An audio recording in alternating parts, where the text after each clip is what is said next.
So we open the floor for any questions on the previous 4 speakers. I have a question for Dr. Pranay Oza.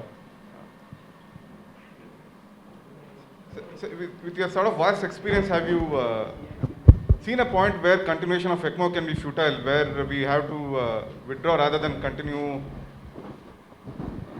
At what point will you make the decision, or is there any biochemical parameter which would make you think that this patient is never going to make it? And see, it's very going to be difficult unless you develop something life-threatening, some complication which is inevitable with the life. For an example, a patient develops IC bleed or something of that sort. Then it becomes easier to take a decision to convince the family and get the ECMO out. But otherwise, just on the basis of lung, how bad the lung is and how much time the patient remains on ECMO for say 30 days, 40 days, and to decide upon that, that is going to be very difficult. The lactate parameters or the liver function test, has it been of any use? For you are talking about VA ECMO. VA ECMO, where you see a rising lactate trends or yeah, see, usually in VA ECMO, we think about the recovery within 7 to 10 days of time. Again, it depends on the baseline underlying cause. If it is a viral myocarditis, we might extend it for the few more days. But if it's within 7 to 10 days time, if you find there is no improvement, then this patient is not likely to come out. Then you have to think about in terms of either in terms of transplant or in terms of assist device or something. Definitely, as I shown you, if the lactate level doesn't come out in first 3 to 4 days, in first 72 hours, and still remains high, they have a very poor chances of coming out. Another predictor is your the hepatic dysfunction in your INR. If your INR is more than 3, again it has got a less likely to that he'll recover. So these are the different parameters that you can always keep in mind. Renal is not a major parameters that usually renal functions you can supplement with the dialysis and they usually respond. Thank you, sir, for a wonderful talk. I have a question for you. What is your take on routine use of PA catheters in ECMO ICU setup? Do you use them? No, we usually never use it. And another one more, it is open to everyone. Anyone having any experience with use of inhaled nitric oxide in COVID ARDS and associated bleeding? Because nitric oxide has got some surface anticoagulation properties. We have not used much, but there are some papers and there are, I think, a team from Apollo has used it. Anybody from the team from Apollo? I think they have used nitric oxide in COVID. It's open to everyone. Yeah. Thank you. We used in 3 cases. Yeah. There was a severe pulmonary hypertension that was leading to RV failure. Otherwise, that should have been supported as a veno arterial. In those cases, once we used nitric, we were able to avoid the supporting right ventricle. But again, the time it is indicated when in the left phase of ECMO, when they develop pulmonary hypertension and RV dysfunction, then the time it is usually indicated. But we never used it. We tried, but then we didn't get the machine and the cylinder and that. So that was a problem.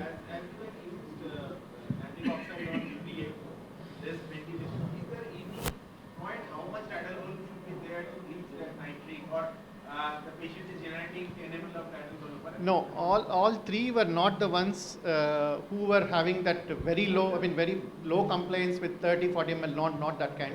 250, 270 ml was the one which was minimally going. They were already on almost a month plus on ECMO. So that point of time they required. And all of them close to 48 hours, we took it off. We introduced sildenafil and endoblock and then we took it off.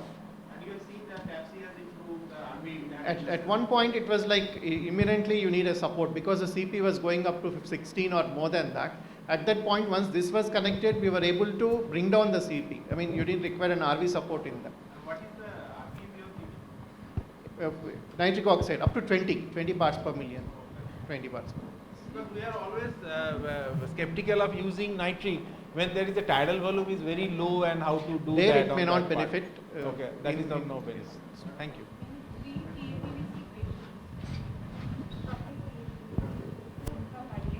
Not COVID. We use nitric oxide up to 40 in the ICU, starting from 15, going up to 20, up to 40. And the moment you close nitric oxide in the ICU, there is a rebound. PAH. So that is the flaw with nitric oxide. Not used it in COVID at all, but used it in children to plenty. About 10-15 years we had the license for nitric oxide. It's a wonderful drug to help you wean off CPB, to bring down the suprasystemic pH. But then for 1 or 2 days only you can give it, because otherwise there is resistant pH happening, which doesn't come down at all. True. Regarding PA catheters, this is a research thing that I did. One of them asked. We compared precept catheter with percutaneous mixed venous oxygen PA catheter based mixed venous oxygenation with central venous oxygenation in about 28 ECMO patients. And these were again patients who were adults, post-cardiotomy, unable to wean. This is the era of 2012, 2014, when we were losing a lot of patients on ECMO. And to our surprise, we found good correlation between central venous oximetry by keeping it above 70% and mixed venous oximetry on the PA catheter. This was a research-based project that we did. But at that time, we had to withdraw the thing because putting a PA catheter in ECMO in 2014 was a contraindication. It was not to be done at that time. As we've discussed so many things today, that something like oncology, where you do not put in an ECMO, today we are going to be putting an ECMO, as Dr. Lakshmi rightly pointed out.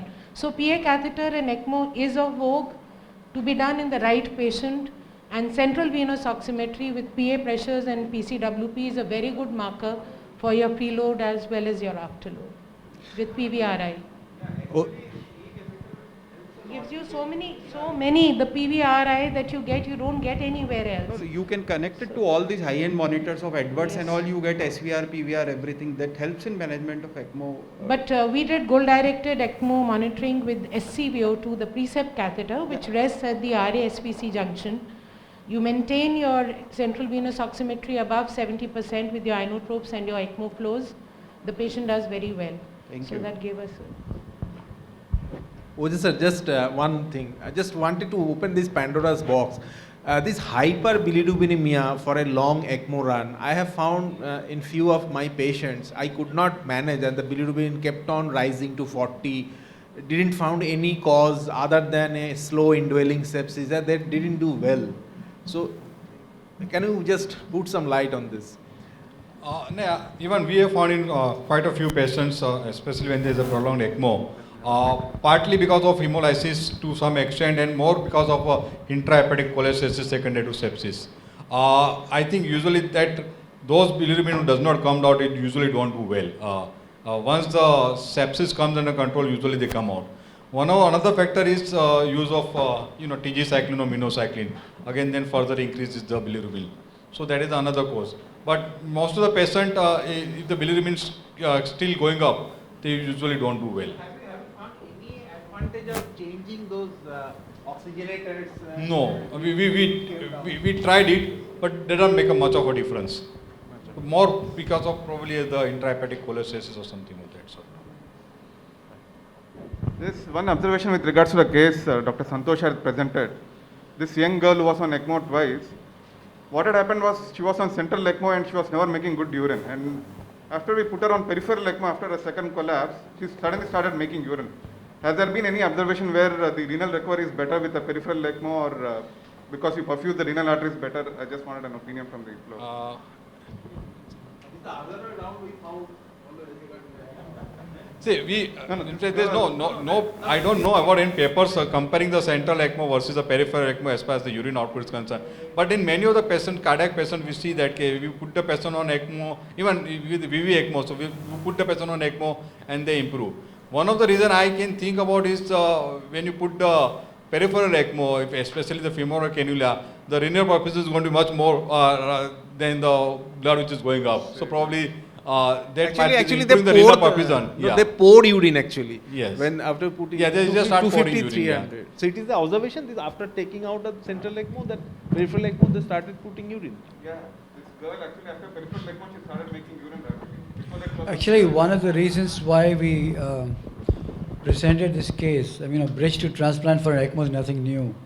One was, this was during the COVID period when there were no donors to be had. And this donor came from Surat on a patient with very significant ventricular hypertrophy. And normally we would not have accepted it, but she had no choice. And Dr. Santosh mentioned graft dysfunction. It was actually the heart was not even flickering. You know, even if it's ventricular dysfunction, you can get some contract. It was flaccid. For 6 days, there was no activity. Then it started beating and we took the ECMO off. And at night, she again collapsed and the family called and said, is it worthwhile? You know, we discussed moral dilemmas. These are moral dilemmas. Is it worth going or not? And against our any judgment, we said, we'll go ahead and do it.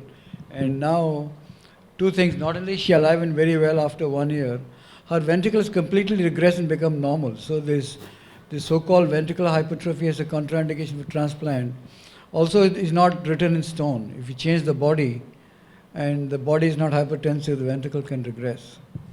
Yeah. What is the order of procedure in post-cardiotomy LV failure? Whether it is ECMO or LVAD, which is first? It depends. If it's a biventricular failure, we would use an ECMO. If it's isolated left ventricular failure, we have done isolated LVADs, especially in even small children, L-Kappa and all that, we put in an LVAD electively. And we take it off after 4 days. And recently, increasingly now for isolated right ventricular dysfunction following transplant, rather than putting an ECMO, we put an RVAD. That seems to be so much easier to manage.